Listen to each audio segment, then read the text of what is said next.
तो दोस्तों गार्गी पुरस्कार 2022 को लेके एक बड़ा अपडेट है वो निकल के आया है। यानी जिन बालिकाओं ने वर्ष 2022 में या तो कक्षा 10वीं या फिर कक्षा 12वीं पास किए, तो ऐसी बालिकाओं के लिए गार्गी पुरस्कार के लिए ऑनलाइन आवेदन प्रोसेस है वो शुरू होगी। जी हां, इस वीडियो में मैं आपको बताऊंगा कि आप गार्गी पुरस्कार के लिए आवेदन कब से लेकर कब तक कर सकते हैं।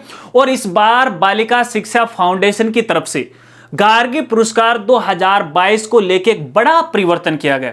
उस परिवर्तन के बारे में भी इस वीडियो में आपको बताने वाला हूं। इसलिए जो वीडियो है उन सभी बालिकाओं के लिए बहुत ही इंपॉर्टेंट होने वाला है जो बालिकाएं गार्गी पुरस्कार की राशि प्राप्त करना चाहती हैं और उसके लिए आवेदन करना चाहती हैं। वीडियो के साथ है वो आप बने रहिए। नमस्कार साथियों, मैं हूं आपका अपना साथी राज गुरुजी और आप देख रहे हैं राज स्कूल हेल्प यूट्यूब चैनल। तो दोस्तों काफी दिनों से वे बालिकाएं जिन्होंने वर्ष 2022 में कक्षा 10वीं या फिर कक्षा 12वीं पास की थी, तो उनका बार बार एक ही सवाल था, बार बार मेरे से भी पूछा जा रहा था, वीडियो के नीचे कमेंट भी कर रहे थे, इंस्टा पे डीएम भी कर रहे थे, मेल भी कर रहे थे कि राजगुरु जी इस बार ये राजस्थान सरकार है वो गार्गी पुरस्कार की राशि हमें देगी या नहीं देगी, कब से इसके आवेदन शुरू होंगे, ये मामला क्या है, ये फंडा क्या है। तो दोस्तों यहाँ पे आप सबका इंतजार है वो कंप्लीट हो चुका है, क्योंकि गार्गी पुरस्कार 2022 की आवेदन प्रोसेस है वो शुरू होगी। इस गार्गी पुरस्कार के बारे में जानकारी देने से पहले एक छोटी सी जानकारी पहले मैं आपको देना चाहूंगा। और जानकारी ये है कि देखिए, कक्षा 10वीं के लिए इस पुरस्कार को गार्गी पुरस्कार के नाम से जाना जाता है और कक्षा 12वीं के लिए इसे बालिका प्रोत्साहन पुरस्कार के नाम से जाना जाता है। लेकिन हम वीडियो में दोनों ही कक्षाओं के लिए गार्गी पुरस्कार का नाम लेके इसे संबोधित करेंगे ताकि समय वेस्ट नहीं हो और सभी जो हमारे साथी लोग हैं वो भी गार्गी पुरस्कार के नाम से जानते हैं। तो दोस्तों यहाँ पे देखिए, बालिका शिक्षा फाउंडेशन की तरफ से गार्गी पुरस्कार 2022 को लेकर एक छोटी सी जानकारी है वो वायरल की।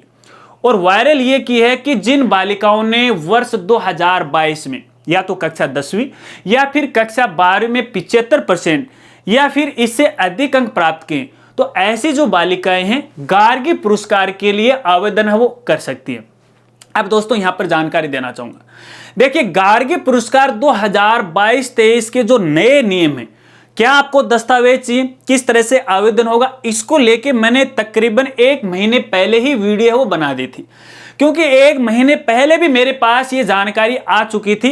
वो वीडियो आप सबके लिए बड़ी इंपॉर्टेंट है, क्योंकि इस वीडियो में मैंने गार्गी पुरस्कार को लेकर काफी जानकारी दी है। वीडियो का लिंक आपको इसी वीडियो के डिस्क्रिप्शन में मिल जाएगा, ऊपर आई बटन में, और इसी वीडियो के लास्ट में एंड स्क्रीन में मिल जाएगा। ये वीडियो देखने के बाद वो वीडियो आप जरूर देखिएगा, वो वीडियो आप सबके लिए इंपॉर्टेंट है। अब दोस्तों यहाँ पे देखिए, पहली जानकारी तो आपको देना चाहूंगा। देखिए, फिलहाल यहाँ पे बालिका शिक्षा फाउंडेशन जयपुर की तरफ से आपकी जानकारी के लिए यहाँ पे बताना चाहूंगा कि ये जो गार्गी पुरस्कार की ये राशि या पुरस्कार जो दिया जाता है वो राजस्थान बालिका शिक्षा फाउंडेशन जयपुर की तरफ से दिया जाता है। तो इन्होंने यहाँ पे देखिए, वर्ष 2022 की परीक्षाओं के लिए जिन बालिकाओं को ये पुरस्कार देना, उनके लिए वैसे तो देखिए कोई लिखित में बड़ी गाइडलाइन या बड़े नए दिशा निर्देश हैं वो पब्लिकली नहीं किए। पहली बात तो ये, यहाँ पर केवल एक न्यूज है, उन्होंने सोशल मीडिया के सारे है वो भेजी है, संबंधित जो डीओ ऑफिस हैं इन तक ये जानकारी पहुंचाई है।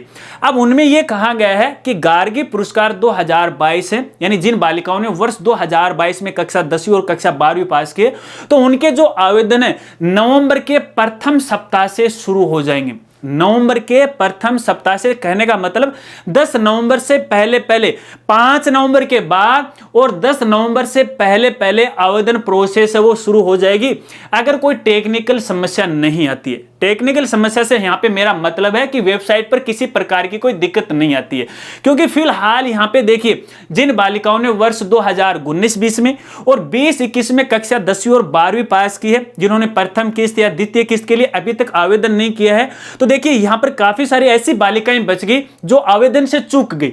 और अभी तक इसकी जो लास्ट डेट थी पुरानी वाली बालिकाओं के लिए वो 30 सितंबर 2022 थी, और ऐसे में विभाग के द्वारा इन बालिकाओं के लिए डेट है वो 5-6 बार बढ़ा चुका है, लेकिन बहुत सारी बालिकाएं आवेदन से चूक गई। तो फिलहाल उनकी आवेदन करवाने के लिए यहाँ पे डिपार्टमेंट एक सोच रहा है, तो उनकी डेट है वो बढ़ाएगा। अगर मान लीजिए उनकी डेट वो बढ़ा देता है तो पोर्टल पर किसी प्रकार की कोई तकनीकी समस्या आ सकती है, तो यहां पे देखिए 2022 वाली बालिकाओं के लिए थोड़ा सा टाइम है वो आगे बढ़ाया जा सकता है, लेकिन नवंबर माह में आपके आवेदन है वो शुरू हो जाएंगे। ठीक है, ये तो है आवेदन को लेके। अब जैसे आवेदन शुरू होंगे तो आगे एक नई वीडियो आपके लिए लेकर आने वाला हूं। जो साथी हमारे चैनल पर पहली बार आए हैं और वीडियो ही देख रहे हैं और अभी तक चैनल को नहीं सब्सक्राइब किया तो चैनल को भी सब्सक्राइब कर लीजिएगा, बेल आइकन दबा के ऑल नोटिफिकेशन है उसे जरूर ऑन कर लीजिएगा, ताकि जैसे ही नया अपडेट है और अपडेट आने के बाद कोई नई वीडियो हम हमारे चैनल पे अपलोड करें तो उसका एक नोटिफिकेशन वो आप तक वो पहुंचे। चलिए, ये तो रही इसकी आवेदन डेट के बारे में। और इस बार जो बड़ा परिवर्तन किया गया वो मैं आपको बता देता हूं, जो नई बालिकाएं शायद इस बारे में नहीं जानते। हालांकि इस बार तो ये बड़ा परिवर्तन नहीं किया है, इस बार यहां पे जो पुरानी बालिकाओं के लिए दोबारा आवेदन प्रोसेस शुरू की गई थी तो उस समय ये बड़ा परिवर्तन है वो कर दिया गया। और बड़ा परिवर्तन किया गया था यहां पे जन आधार कार्ड को लेके। अब आगे जो भी आपके आवेदन होंगे गार्गी पुरस्कार के लिए, चाहे आप कक्षा 10वीं की छात्राएं हो या फिर कक्षा 12वीं की छात्राएं हो, तो आपका ये जो आवेदन है वो जन आधार से ही किया जाएगा। यानी जन आधार से लिंक होगा, उसी जन आधार से आपका पूरा डाटा है आवेदन फॉर्म में उठाया जाएगा। यानी जब आप आवेदन करोगे तो आवेदन फॉर्म में केवल और केवल आपको अपने जन आधार नंबर डालने। आप जैसे जन आधार नंबर डालोगे और आप अपने आप को वेरीफाई करोगे ओटीपी के द्वारा, तो आपका पूरा का पूरा डाटा आवेदन फॉर्म में आ जाएगा। जैसे आपका नाम है, पिता का नाम है, माता का नाम है, आपकी जन्म तिथि है। तो ऐसे में यहां पे आपको कहना चाहूंगा, देखिए अगर आपका Jan Aadhaar card fully update नहीं है तो पहले उसे आप अपडेट करवा लीजिएगा। फुल्ली अपडेट से मेरा यहां पे मतलब यह है कि मान लीजिए आपकी कक्षा 10वीं और कक्षा 12वीं की मार्कशीट में आपका जो डाटा है, डाटा से मेरा मतलब है आपका नाम, मम्मी पापा का नाम की स्पेलिंग और आपकी जन्म तिथि और आपकी ये जो कास्ट और जो कैटेगरी है वो सेम की सेम आपके जन आधार कार्ड में भी अपडेट होनी चाहिए।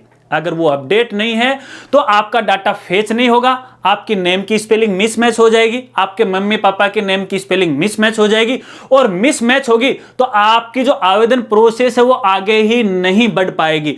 तो सबसे पहले आपको अपना जन आधार है वो अपडेट कराना है। और इसी के साथ साथ आपके जन आधार कार्ड में आपका बैंक अकाउंट है वो भी लिंक होना चाहिए। और बैंक अकाउंट केवल और केवल बालिका के नाम से होना चाहिए, उसके मम्मी पापा का बैंक अकाउंट नहीं चलेगा। बैंक अकाउंट आप किसी भी बैंक में ओपन करवा सकते हैं, इसकी कोई बाध्यता नहीं है, लेकिन आपके खुद का नाम का बैंक अकाउंट होना चाहिए। और बैंक अकाउंट भी फुल्ली होना चाहिए, छोटा वाला नहीं। जो जन धन योजना के तहत गांव गांव ढाणे जाकर देखिए जो बैंक अकाउंट खोले गए थे जीरो बैलेंस को लेकर के, अगर वो अकाउंट है तो वो नहीं चलेगा, क्योंकि वो जन धन योजना के अंदर छोटा अकाउंट है। हालांकि यहां पे अमाउंट तो आपको छोटा आने वाला है, लेकिन ये जानकारी मैं आपको पहले दे रहा हूं ताकि आगे भविष्य में आपको किसी प्रकार की कोई समस्या नहीं आए। क्योंकि जन धन योजना के तहत जो खाते खोले गए थे वो बिल्कुल छोटे थे। ऐसे खातों में पर डे के हिसाब से या तो 10,000 रुपये जमा करा सकते हैं या निकाल सकते हैं, इससे ज्यादा बड़ा का जो ट्रांजैक्शन है वो अपन नहीं कर सकते। तो ऐसे में आपका फुल्ली एक बैंक अकाउंट होना चाहिए और आपके बैंक अकाउंट में भी आपका जो नाम है वो सेम का सेम आपकी 10th की मार्कशीट से मिलता जुलता होना चाहिए। एक भी अक्षर आगे पीछे नहीं होना चाहिए, कोई भी जो अक्षर है वो कम ज्यादा नहीं होना चाहिए, क्योंकि कई बार देखने में है पिछली बार बड़ी समस्याएं। फॉर एग्जाम्पल मान लीजिए किसी लड़की का नाम है अनीता, ठीक है। अब उसने तो क्या किया कि इसकी मार्कशीट में तो अनीता लगा हुआ है, ठीक है, आधार या फिर जन आधार कार्ड में अनीता कुमारी लगा हुआ है और बैंक अकाउंट में अनीता सिनी लगा हुआ है। तो सारी जगह देखिए डाटा मिसमैच है, तो डाटा मिसमैच नहीं करना आपको, क्योंकि आपका डाटा मिसमैच होगा तो आप आवेदन नहीं कर पाएंगे। और यहां पे आपको जानकारी देना चाहूंगा, अगर आपके 75% से अधिक अंक हैं तो भैया आज ही आप अपने जन आधार कार्ड को किसी नजदीकी ई मित्र से अपडेट है वो करवा लीजिएगा। अगर डाटा मिसमैच है पता कर लीजिएगा कि आपके जन आधार कार्ड में आपका क्या डाटा, आपका नाम, माता पिता की स्पेलिंग, आपकी डीओबी, आपका बैंक अकाउंट लिंक है या नहीं, वो पता कर लीजिएगा। नहीं है तो अपडेट करवा लीजिएगा। और ये अपडेट होने में भैया कम से कम 15 दिन का समय लगता है। 15 दिन की प्रोसेस होती है। जैसे आज आपने जन आधार कार्ड को अपडेट करवाया तो आप ये सोच रहे हैं यार मैंने तो अपडेट करवा दिया, चलिए कल से आवेदन कर देते, नहीं होगा, क्योंकि 15 दिन का समय होता है। 15 दिन के बाद जन आधार का जो सर्वर है उस पर अपडेट होता है और जब जन आधार के सर्वर पे आपका डाटा अपडेट हो जाएगा, फिर यहाँ पे बालिका शिक्षा फाउंडेशन की तरफ से जो शाला दर्पण पोर्टल स्टार्ट किया गया है वो डाटा फेच करेगा और तब जाके आपका पूरा Jan Aadhaar card up to date है वो माना जाएगा। तो ऐसे में जन आधार कार्ड है वो अपडेट करवा लीजिएगा और ऐसे में आपको कोई भी डॉक्यूमेंट है वो नहीं जरूरत पड़ेगी। और ध्यान रखना, अब की बार ये जो आवेदन हो रहे हैं वो ऑटो वेरीफाई होंगे, क्योंकि कई बार काफ़ी सारे बालिकाओं के मेरे पास कमेंट आते हैं कि सर हम अपना स्टेटस है वो कैसे देखें कि हमारा आवेदन फॉर्म है वो वेरीफाई हुआ है नहीं हुआ। तो ऑटो अपडेटेड है, ऑटो वेरीफाइड है, क्योंकि आपने अपना खुद का जो प्रमाणीकरण है वो अपने जन आधार से किया है, अपने स्कूल से किया है। और यहाँ पर एक और खास बात, एक और बात मुझे याद आ गई कि आप जिस स्कूल में अध्ययन कर रहे हैं, कक्षा जो 10वीं पास करके कक्षा 11वीं में आई, तो वर्तमान स्कूल के अंदर भी जो स्कूल का जो पोर्टल चल रहा है, जो बच्चियां जो बालिकाएं गवर्नमेंट स्कूल में पढ़ रही हैं, तो गवर्नमेंट स्कूल का पोर्टल है शाला दर्पण पोर्टल। तो वहां पर भी आपका डाटा है, यानी आपका नाम, पिता का नाम, डीओबी की स्पेलिंग वगैरह वगैरह सेम होने चाहिए। अगर आप किसी प्राइवेट स्कूल में पढ़ रही हैं तो प्राइवेट स्कूल का भी पोर्टल है जिसे अपन पीएसपी पोर्टल बोलते हैं, तो उस पोर्टल के ऊपर भी आपका डाटा एकदम सही होना चाहिए, क्योंकि संबंधित स्कूल का जो एसआर होता है, स्कॉलर रजिस्टर नंबर होता है, वो भी आपको जन आधार या फिर अपना गार्गी पुरस्कार के आवेदन के समय आपको डालने पड़ेंगे। तो वहां से भी आपका डाटा है वो फेच किया जाएगा। अगर वहां पर भी डाटा मैच नहीं होगा तो भी आप आवेदन नहीं कर पाएंगे।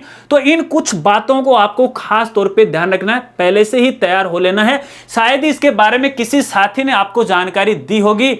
अगर आपको पहले पता था तो यार वीडियो के नीचे कमेंट करके मुझे बताएं कि हाँ राजगुरु जी हमें पता था, ये जानकारी हमें कहीं दूसरी ओर से वो प्राप्त होगी। और वीडियो जानकारी आपको अच्छी लगी हो तो यार वीडियो को लाइक करना मत भूलिएगा और इस वीडियो को ज़्यादा से ज़्यादा अपने दोस्तों में भी शेयर कर दीजिएगा, ताकि ये जानकारी उन तक है वो भी पहुंच जाए। और जो साथी हमारे चैनल पर पहली बार आए हैं और चैनल को सब्सक्राइब नहीं किया तो कर लीजिएगा, बेल आइकन दबा के ऑल नोटिफिकेशन है उसे भी ऑन कर लीजिएगा, ताकि इसी प्रकार से नई नई वीडियो की जानकारी वो मिलती रहे। मिलते हैं फ्रेंड्स अगली एक नई वीडियो के साथ, तब तक के लिए जय हिंद, जय भारत।